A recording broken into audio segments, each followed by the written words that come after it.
So good morning. Today I am sharing some of the experience and working at the grassroots level. The indigenous communities knowledge for conservation. I think you all know many indigenous communities or Adivasi communities or tribal communities living all over India. In the protected area like a tiger reserve, national park, wildlife sanctuary. So we have in India, we have 705 Adivasi community. They are spread all over the forest area. They are inside the forest area and the periphery of the forest area. And they have very symbiotic relations with the nature. And also the forests are playing the very important role in the tribal economy or indigenous economy. We are using different words for indigenous community, Adivasis, a tribal community or scheduled tribal community. So they are living in the forest area and the most of the livelihood that they are getting from the resource available in the forest area. So you know the Biligiri Rangaswamy temple tiger reserve. So this area around 774 square kilometer area. We have number of tiger number also very good number. We have around 65 tiger population, more than 2000 elephant, bison. And also we have rich birds. So we have more than 250 species of birds are found, orchids, and also different types of forests found in the forest area. And also we have uniqueness of the forest area called the Soliga. The indigenous community are living in the centuries, in this landscape for centuries during the megalithic burial site. And also Soliga, so when we see the Adivasi communities are living in this landscape, they also worship nature. So I think many people who heard many stories. So they worship stone, water, animal, wildlife, all the animal they are worshipping the forest area. And also they have the knowledge. So Adivasi community, many people we feel that the people are living in the forest area, they don't have the knowledge. We the civil society, we have the knowledge. But if you take the community, and when you go to the forest area, people have the knowledge. So whoever go to the forest area, they share the knowledge. So whoever want to do the research in the field, so they need to take the community help. So they have depth knowledge about the forest and flora. I think this knowledge about the birds, about the butterflies, or the tree species, or the wild animal, or the communities, and landscape, all the knowledge has transformed from elder person to the younger generation. So this knowledge has transformed from the younger generation to elder generation, and also very sentiment with the forest. So Adivasi communities, the very sentiment. I think if you take Soliga, and Soliga also celebrate very important festival called Roti Abba or Saragi Abba. Why this relation with the nature? What is the conservation in that? So you all may thinking that line, but it is there. The people are singing the Gorukana songs. And also Aduke song during the festival after harvesting festival. And so we have songs about the birds, we have songs about the butterflies, we have songs about the god and goddesses, wild animal, tiger, elephant, everything. Like I can sing the two lines, so you can understand how the conservation knowledge. I think not only you have to practice in the conservation, at least you should have the conservation knowledge and you can practice it your own self. So we can practice ourselves. So Adivasi community practicing themselves like Goro Goro Ko Goro Kana, Goro Goro Ko Goro Kana, Dodda Sampage Nanodeya, Dodda Sampage Nanodeya, Goro Goro Ko Goro Kana, Goro Goro Ko Goro Kana. Goro Kana in Solinga language we call the sound blowing from the evergreen forest. So when observing the sound, so people make these sounds. Gorukana. Kan means in Soliga language. And also we have other meaning called spider, like a Goruka in the Soliga language. The spider making the net and will observe the very silent. So make sounds. Gurr. So that is called Gorukana. And also we have songs about the birds. Manna tege tege, manna ki mama, haralu kaddella, manna ki godu, manna tege tege, manna ki gamama, Matti Kaddella, Mannake Godu. This is we are learning in the botany. So tree species, how many trees the bird nesting in the trees. So that way we sing songs. And also we have songs when people go to the honey harvesting, they sing the songs about the honeybees when harvesting, before harvesting. Annane kembare bereyali jenade, annane kembare bereyali jenade, annane karadi bava bandavane, annane karadi bava bandavane. So when they go to harvest honey, so lot of animal also depend on the honeycomb. So the karadi, the bear is coming, you have to throw it some portion to the bear. So that is the sentiment. So that way people have the conservation knowledge in there. And also we worship trees and conservation. You can see the trees. I think many people also worshipping here also. The people are worshipping Soliga, the Nerale Mara we call Sazizium cumuni, the sacred tree for the Soliga. All the leaves and everything is in the sacred tree for us. And also people are using different trees, not only the Sazizium cumuni tree, people also worship Sampige Mara. We call Michaelia Champaka tree, Terminella bellerica, Tare Mara. So all the trees are worshipped, and we have very sentiment. We don't cut the trees because it is a sacred tree for us, our communities, the indigenous community. And also we place our god and goddesses. We are more sentiment with the god and goddesses. So that is another conservation. And also we have conservation, consumption product and conservation. Why heating and linking to the conservation? So that is the meaning. When people are go to the forest area, we collect tubers, fruits, green leaves, mushrooms, bamboo shoot. So all the product we collect from the forest area, honey. And when they go to collecting honey, we collect all the product and we don't directly eat. So we'll throw it some to the forest because lot of animals, birds, insects are depend on that. For example, if you take honey, when we harvest honey, we take the comb and we'll throw it some portion to the honey portion to the forest. So the lot of insects are there, lot of birds like a drongo, all the birds are required the honey comb. So like that, so people are involved in the conservation. So that way we are more sentiment with not only using ourselves, we have to give to somebody. So they are living, we are using the landscape.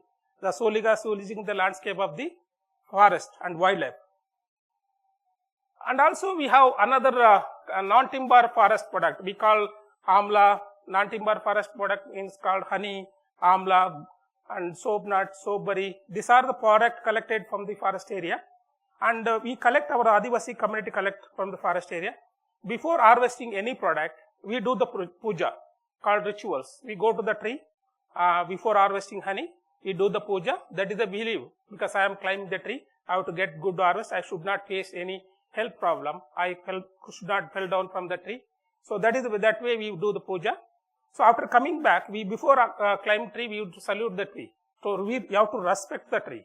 So then we go up and harvest the honey and come back. Again we salute the tree because I am safe. So that is the way sentiment we have. So any product we collect, so we do the puja to the forest and tree and species, whichever the product we are collecting. So that way we have the in-depth knowledge with the nature. And also wildlife and conservation. So I think many people also in here also many worshipping the wildlife. So I think we can take the Adivasi communities or indigenous community have a very sentiment with the nature, sentiment with wildlife. I think Soliga also worship elephant as a Ane Devaru we call, elephant god. And also we worship bison, like Kati Devaru, Kadame. And also we worship bear, Karadi Devaru. And also we worship tiger, Pulivirappa we were called. And also we worship the snake, Nagappa. And also we worship wild boar, Handi Devaru. These are the animals are very sacred for the community. And we have among Soliga, we have 6 clans, each clan worshipping one animal. So that is the sentiment. And when we go into the forest, we observe the sounds. So we are because we need life skill education. Here in cities we need formal education, but we are living in the wildlife. We need life skill education, how to climb tree, how to escape from the forest. So when we go to the forest here, we observe the sounds very, very carefully. Our eyesight is very, very sharp. And also we observe the pug mark, this new pug mark, old pug mark. And also we observe the dunk of the animal, which is the fresh or new. And also sometimes we get the halaram call from the birds, langur and monkeys. So then we won't go that area. because that place is belong to elephant, that place is belong to tiger. You should not go. We have to change our path. That is the culture. That way we are conserving. So we don't disturb that place. And they also understand us. The tiger understand our smell. We know their smell, because if you they know our smell. So that way we are understanding each other, the wildlife. So that way. And also we have, this is one of the wildlife. So we, that is inbuilt. We have songs about the wildlife. Ebula baravo, sami kirbana sungaravo, ebuli hidu kuribuli madi, ebula baravo. So like that we have songs about the tiger, leopard, all the same. So, and also we worship sacred site and conservation. So Soligas are worshipping sacred site like a god, Devaru we call, Thai we call Marama or goddesses, that all in the stone formation. And also we worship Virus or Munis, like heroes of the forest. So when we go to the forest area, we have to approach, we have to request them, then we have to go to the forest area. They are the more powerful people in the forest area. And also we worship burial ground, the Sagga we call. And also we worship sacred water, we call Habbi, the water flowing area. And also we worship ancestor temple. After death ceremony, we kept one stone there. Their soul will be in the stone, and we believe that they become a god. So that is the sentiment we have. So we started mapping through the hair tree.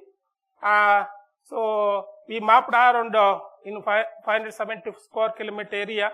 We mapped around 889 sacred sites. So each kilometer there is a one sacred site. That is the sentiment with the community and forest. And this is one of the map we produce to get the knowledge. So because now people are moving to the city, getting formal education, and now we are losing our culture, our tradition.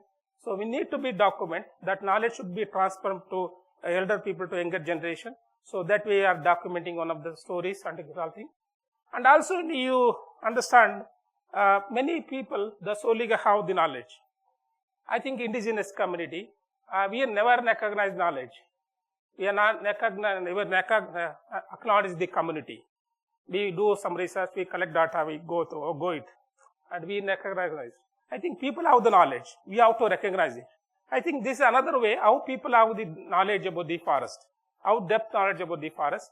The Soliga have, scientifically the BRT tiger reserve is classified into 6 types forest: scrub, deciduous, monoecious, evergreen, solar, grassland, like that. So you will see the different vegetation. And we go, we deep into the community and we map the entire landscape. People are classified into 20 types of forest. So that is how depth knowledge they have. So people have the depth knowledge. They have, like I can give the 2 examples, like a Halla Kad we call, riverine forest. In the riverine forest, you will see different vegetation. In the Hare Kado, another types of card. In the Hare Kad rock area, you will see the different types of vegetation. So that way people are classified into the forest. And also, I think now tiger is a very important animal for all. I think in India we have 50 tiger reserves, and every forest area is going to be declared into wildlife sanctuaries, national park, tiger reserves. So no, they never recognize the community going to be displaced. I think no need to be community going to be displaced, because they are living from centuries and the landscape, they understand each other. The tiger, wildlife, everybody is living together. I think if you take the one small study, I think in BRT Tiger Reserve, we have declared in the 2011, that time tiger population was around 35. Now according to the census report, 2014, the tiger number has increased 65. So number has increasing, because there is no problem, there is no conflict, and also 12,000 Soliga community living in the 61 settlement inside the forest area. And tribals also living, tigers also living. There is no issue. They understand each other. They are living with each other because they are watching wild animals. So that way there is a coexistence is possible in the BRT Tiger Reserve. Not only the BRT Tiger Reserve, anywhere in another Tiger Reserve also it's possible. And also we approach the when they declare in the Tiger Reserve, the people are very afraid of that people going to be displaced. And that time we approached the Sri Jairam Ramesh, the Minister for Environment and Forest, and we asked him to come on the consultation. So he given the statement in the press statement saying that tribals and tigers can live together in the BRT sanctuary. So that way, so I think people can live together. That is possible. I think now we have own knowledge. I think we also have a feeling we have to conserve forest because our livelihood is depend on the forest area. So we prepare a community-based conservation plan. In the conservation plan, we identified into conservation 3 components. In the conservation, we identified threats to the forest area, like a lantana camara as a weed, and also ME parasite, a forest fire, all the problems. So for that, we have traditional methods, how to control that. So that is we have. And also livelihood. People are living in the forest area, their livelihood is dependent on the forest resource. So we are how to improve the livelihood of the community and with the tiger and wildlife. And also management. We have to manage the forest area. So that way we prepare the plan and we are going to implement it in the grassroots level. That is the policy level. It is going now. And also we have Forest Site Act. I think in India, I think we have 67 years of reaching, and now people don't have the rights over the resource. So whenever the government bring the policy, people can displace. So we don't have a document. Anytime any Adivasi community can be relocated. That is the problem we are facing. I think now under the Forest Site Act, Government of India brought the act. In the preamble itself said that historical injustice done to the Adivasi community, and without community can't conserve the forest.